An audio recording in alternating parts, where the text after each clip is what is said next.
बहुत समय की बात है, एक गांव में दो भाई रहते थे। एक का नाम मोती और दूसरे का नाम भोला था। मोती और उसकी पत्नी भोला पर बहुत ही ज्यादा अत्याचार करते थे। वो लोग उससे घर बाहर का सारा काम कराते थे। दिन भर का करता रहता हूँ, तब भी मैं भाभी को खुश नहीं कर पाता हूँ। ऐसा क्या करूं कि वो खुश हो जाए। अरे बेटा, पेट में एक भी दाना नहीं है और भूख भी बहुत ज्यादा लगी है और रहने के लिए घर नहीं है। बेटा, बूढ़ी आमा की कहते ही भोला उन्हें अपने घर ले जाने लगा। लो आ गए, इतने देर से कहाँ थे? और ये साथ में कौन है? ये बूढ़ी आमा उस पेड़ के नीचे बैठी हुई थी और बहुत ही तकलीफ में थी और इनके पास घर नहीं है, इसलिए मैं इन्हें यहाँ लेकर आ गया। तुम इसे ऐसे लेकर आए हो जैसे यहाँ भंडारा चल रहा है। अपनी खैर चाहते हो तो इसे जल्दी ले जाओ, वरना ठीक नहीं होगा। कुछ दिन यही रह लो बूढ़ी आमा, कुछ तकलीफ तो होगी मगर क्या करें। जो मुझे खाना मिलेगा उसमें से आधा आधा खा लेंगे। इतना कहते ही भोला वहां से चल दिया।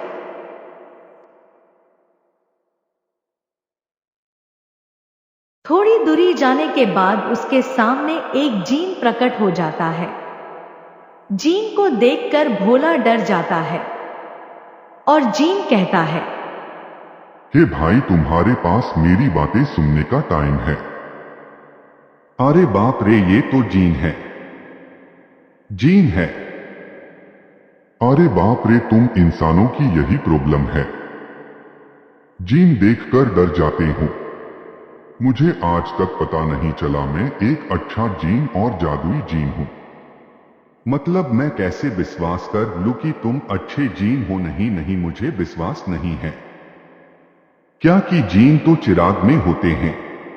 अरे मैं एक तुम्हारे जैसा कि आदमी था, लेकिन मरने के बाद जीन बन गया हूं। देखो, जैसे तुम एक अच्छे आदमी हो वैसे ही मैं एक अच्छा जीन हूं। लेकिन तुम्हें मेरा एक काम करना होगा। ये मेरे पास कुछ पैसे पेड़े हैं। इस पैसे को तुमको उस बूढ़ी आमा को देने होंगे।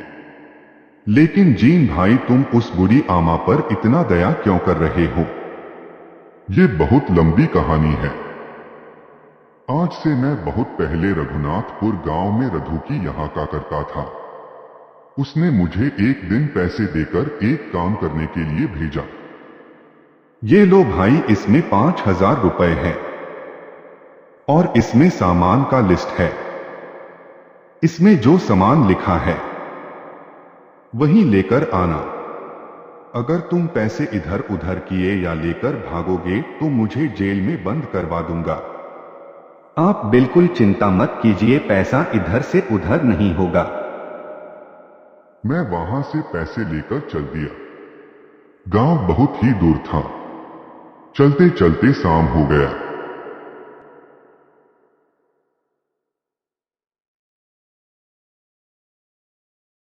मैं जहां था वहीं सो गया। थकान की वजह से बहुत नींद आई, मैं सो गया। सही मौका पाकर चोर वो पैसे का पोटली को चुरा लिया।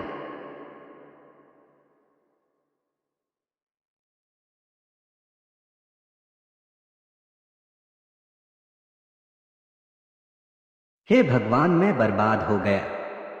पोटली में इतने सारे पैसे थे, सब लेकर भाग गया। अब मैं मालिक को क्या कहूंगा?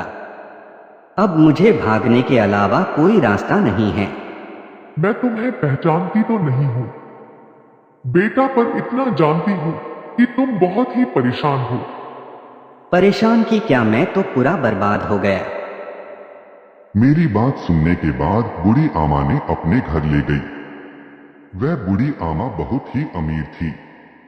उसने उस पोटली में 5,000 रुपए दिए। कई सालों से ये 5,000 रुपए को लौटाने के लिए उस आदमी को खोज रहा हूं। तब जाके पता चला कि वो तुम्हारे पास है। तुम उस बूढ़ी आमा को ये पैसे दे दोगे न भाई? हाँ भाई, ये पैसे मैं बूढ़ी आमा को जरूर दे दूंगा। क्योंकि वो बहुत बीमार है। उनकी इन पैसों से कुछ मदद हो जाएगी। धन्यवाद भाई, अब मैं चलता हूं। इतना कहकर भोला अपने घर चले दिया और घर जाकर वो पैसे को अपने भैया और भाभी को देकर कहता है, ये पैसे रख लो भैया, मुझे रास्ते में एक जीन मिला। उसने ये पैसे मुझे बूढ़ी आमा को देने के लिए कहा है।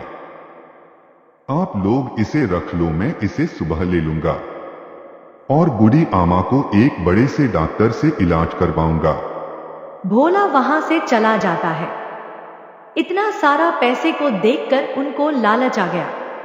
क्यों ना जी ये पैसे को लेकर हम किसी दूसरे गांव में चले जाएं और वहां हम आराम से रहेंगे।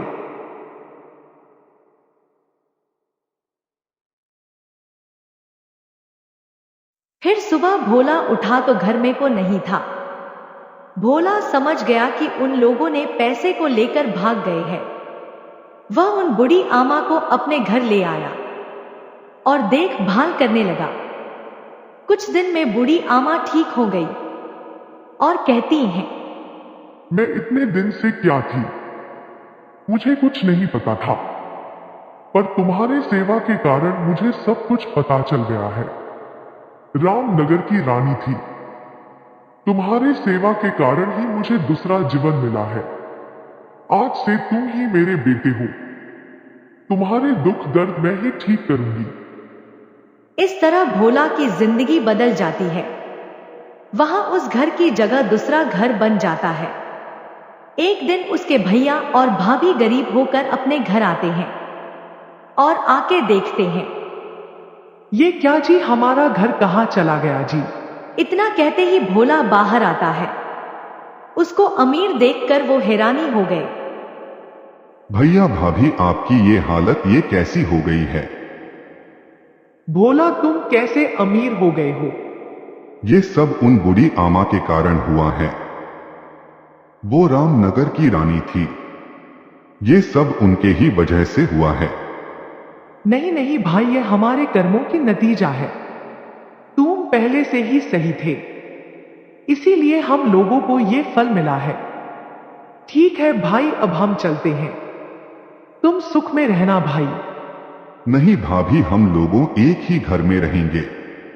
आप लोग के किए पर प्रस्ताव हुआ है, उतने ही बहुत है। इस तरह वो सब मिलजुल कर रहने लगे।